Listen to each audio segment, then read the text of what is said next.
Hi friends, today's topic is ratio and proportion. So what exactly ratio and proportion mean is, so ratio means if you want to measure two quantities, so we can express in terms of ratio. For example, P and Q can measure in terms of ratio like 3 is to 1, 2 is to 1, 4 is to 1 like that. So if we have a by b fraction, so we can express it as a is to b. If you have b by a fraction, we can express it as b is to a like that. So ratio can be considered as simple fraction. So remember this point, basic point. Okay, so when we have four ratios like a is to b is to c is to d, so we say that in middle terms called as mean, outside terms called as extremes. So here we get one formula like product of means is equal to product of extremes. So this point is very important while solving the problems. Okay, so remember this point. So moving forward, if you have four quantities like a is to b is to c is to d, so we can say that product of extremes is equal to product of means, like a into d is equal to b into c. So next point is fourth proportional. So this one is also very important. If we have four ratios like a is to b is to c is to d, so here d is called as the fourth proportional. And next, third proportional, if you have three terms like a b c, so here c is called the third proportional. So mean proportional also very important. Between a and b, root ab is the mean proportional. So comparison of ratios and compound ratio. Okay, so see this, it is also useful one. So competendo and dividendo also very important. So take this as a notes, so it will helpful for you while going to the examinations for revision. Okay, so let's get into problems to understand better. So first question, if a is to b is equal to 5 is to 9 and b is to c is equal to 4 is to 7, so what they are asking means find a is to b is to c. So we have two ratios and we want to find a is to b is to c. So let's see the answer. So simply write in this manner, 5 is to 9 and 4 is to 7. So we have to multiply like this. 5 for if you want first term a, so we have to multiply 5 into 4. So 5 into 4 20. So if you want to get second term, so 9 into 4. If you want to get third term like c, so 9 into 7. So the process is like this. Okay, so observe carefully, you will understand definitely. Okay, so if we have two ratios and we want to multiply, we want to get the a is to b is to c, so the process is like this. Okay, hope you understand. Moving to the next question.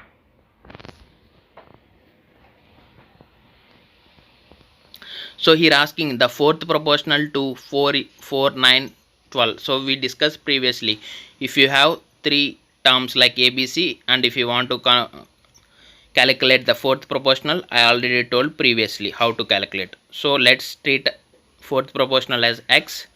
So 4 is to 9 is to 12 is to x. So product of means is equal to product of extremes. So product of means 9 into 12. Product of extremes means 4 into x. So x is equal to 27. So the fourth proportional to 4 9 12 is 27. Okay, so hope you understand. So let's move into next question. So here asking the third proportional to 16 and 36 is, so I also discussed previously the process. So calculate it that. So let's treat a as 16 and b as 36 and treat c as simple x. Okay, so let's see the answer. 16 36x. Okay, so if you take product of means is equal to product of extremes, then we get x value. So x is equal to 81. So the third proportional to 16 and 36 is going to be 81. Okay, so if you have any questions doubts regarding this process, comment me below. I can respond to your queries immediately. Okay, so let's move into the next question.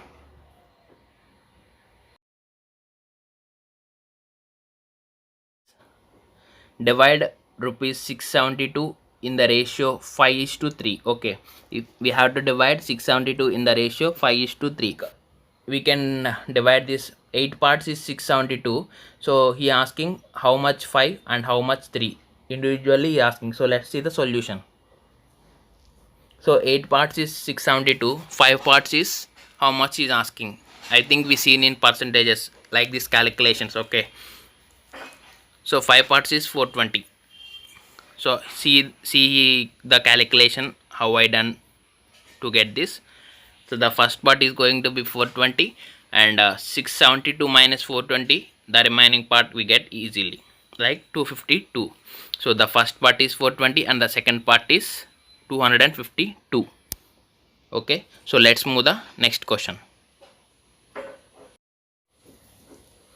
So here asking the ratio of the income to the expenditure of a family is 10:7. If the family's expenses are 10,500, then the savings of the family is, so they were given income and expenditure ratio, and family expenses also given. They are asking family savings is asking. So income is 10 parts means expenditure is 7 parts. Clearly 3 parts is the savings. So the given 7 parts is 10,500. So they're asking 3 parts is how much. Okay, so simply do calculations, you will get answer easily. So answer is going to be 4,500. So 7 parts is 10,500, 3 parts is 4,500. Hope you understand this calculation. Moving forward to the next question. So the next question, a sum of money is to be distributed among P, Q, R and S in the proportion 2:5:6:7. If R gets rupees 500 more than S, what is P share? So the answer is going to be very simple. The question only big. Okay. So there are 4 members P, Q, R, S. So they have ratio 2:5:6:7. R gets 500 rupees more than S. So let's see the solution. So let's treat 5:3:2 as 500, 300, 200. So there is an increment of 20%, 10%, 20% respectively. In 500, 20% means 100. So 500 plus 100 is going to be 600, and 300 in 300, 10% is going to be 30. So 300 plus 30, 330. In 200, 20% is going to be 40. So 200 plus 40 is going to be 240.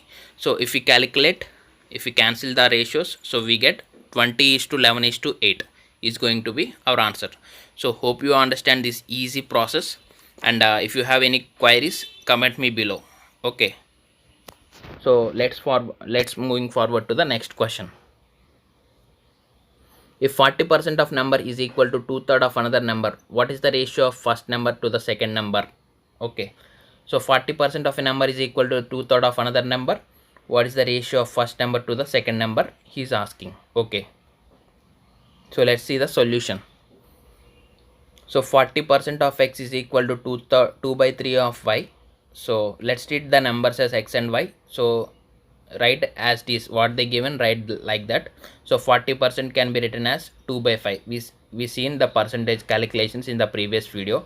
If you not yet seen that video, go and watch, so you may get some clarity about this.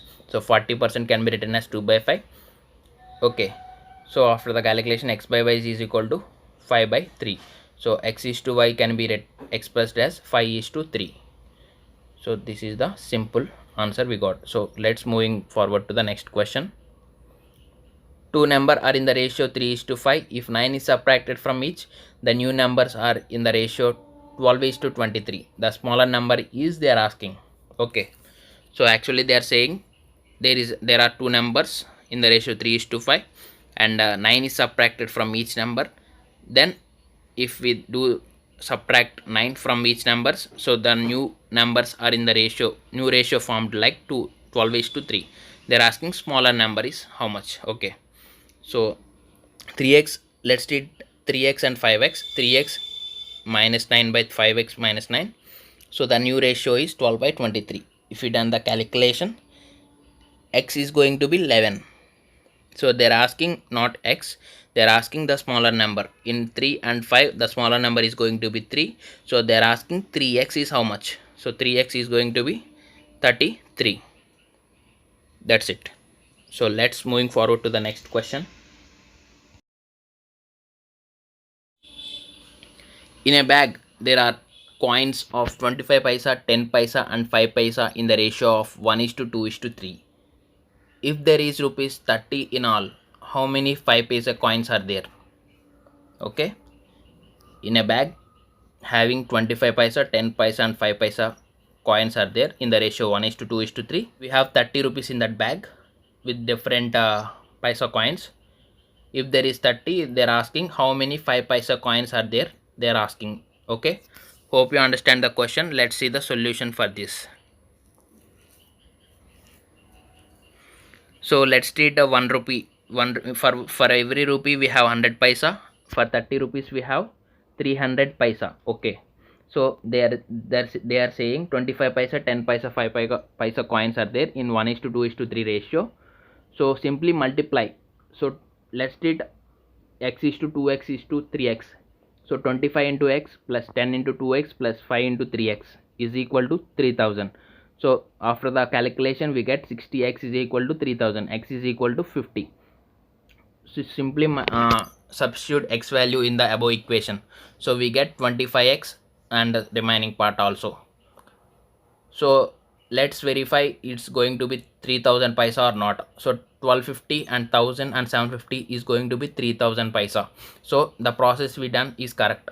So number of 5 paisa coins in this bag is, so we have to multiply 750 by 5 because it is 5 paisa. Okay, so the answer is going to be, how many coins are there in the bag of 5 paisa? We have 150 coins. So hope you understand this process. If you have any queries regarding this, any doubts, comment me below so I can respond to your queries immediately. Okay, if you like this video, give a like and share to your friends. Thank you very much.